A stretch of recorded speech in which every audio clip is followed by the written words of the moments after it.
சங்க காலத்தை நம் கண் முன்னே கொண்டு வரப் போகிறார்கள். எப்படி என்றால், நாம் சுற்றுலாவிற்காக பூம்புகார் சென்றிருப்போம் அல்லவா? இன்று நம் கண் முன்னே பூம்புகாரும் காவிரி பூம்பட்டினமும் சோழ நகரமும் பாண்டிய நாடும் நம் கண் முன்னே வரப்போகிறது. எப்படி என்று கேட்கிறீர்களா? சொல்கிறேன். இன்று நாம் நம் அவைதனிலே பல நூற்றாண்டுகள் கழித்து கோவலனின் மனைவி கண்ணகியையும் பாண்டிய மன்னனையும் அரசியையும் மற்றுமுள்ள சங்க கால மக்களின் வாழ்க்கை வரலாற்று சின்னங்களையும் நாம் பார்க்க போகிறோம்.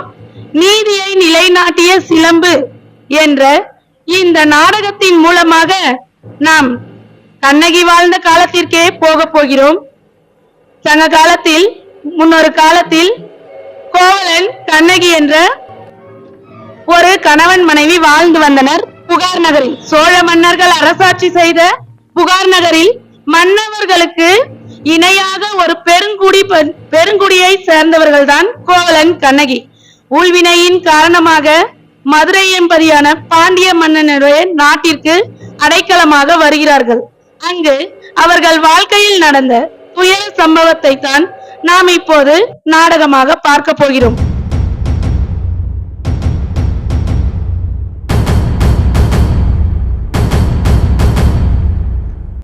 அரசே, அரசே, நம் அரண்மனையின் வாயிலின் முன் அழுத கண்ணீர்களுடன் தலைவிரி கோலத்துடனும் ஒரு பெண் வந்து நிற்கிறாள். அந்த பெண்ணிற்கு என்ன துயரமோ கேட்டாயா? கேட்டேன் மன்னவா. அதை பற்றி உங்களிடம்தான் கூற வேண்டும் என்று கூறுகிறாள். அவள் உங்களிடம் நீதி கேட்டு வந்திருவதாக கூறுகிறாள்.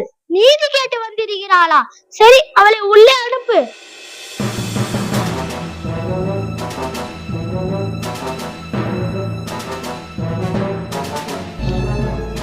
இளங்கோடி போன்ற பெண்ணு அழுத கண்களுடன் தலைவிரி கோலத்துடன் நம்மை காண வந்த காரணம் என்ன?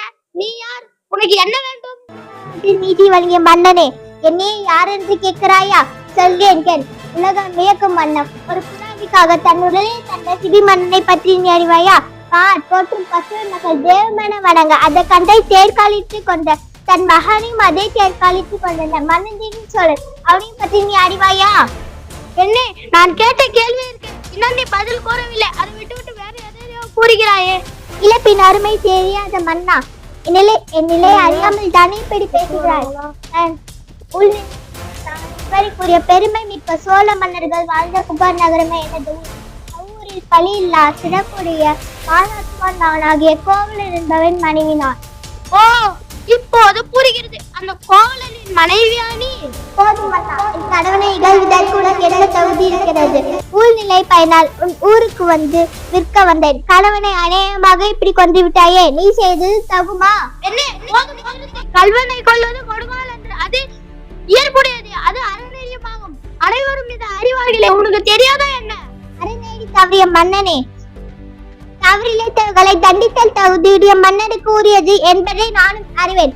ஆனால் நீ கூறுவது போல என் கணவன் கல்வன் அல்லன். அவனிடம் உள்ள சிலம்பு அரசுக்குரிய சிலம்பன்று. அதன் இணை சிலம்பு இதோ என்னிடம் உள்ளது. என் கால் சிலம்பு பல மாணிக்க கற்களால் ஆனது.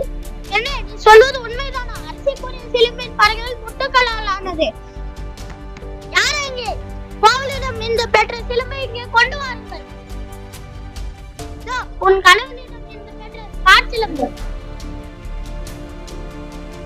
நீதி தவறியது என்று உன்னை கூறிக்கொள்ளும் மன்னனே, ஒரு தவறும் செய்யாத என் கணவனை கொண்டது நரகமே என்று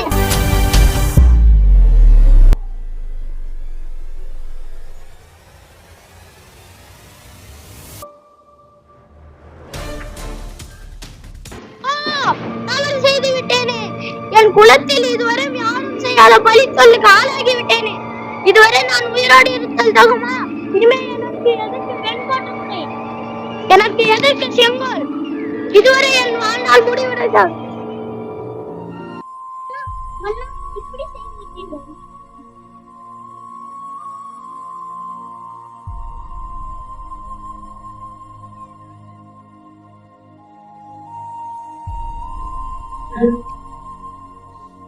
தவறான நீதி வழங்கியமைக்காக பாண்டிய மன்னன் தன் கீழையே நீத்தான். ஆனால் இன்றோ அதைத்தான் நீதி அனைத்திலும் மக்களும் கடைபிடித்தாக முடிந்தது. வேண்டும் என்பதை எடுத்துக்காட்டி இந்த நாடு அனைவருக்கும் நன்றி.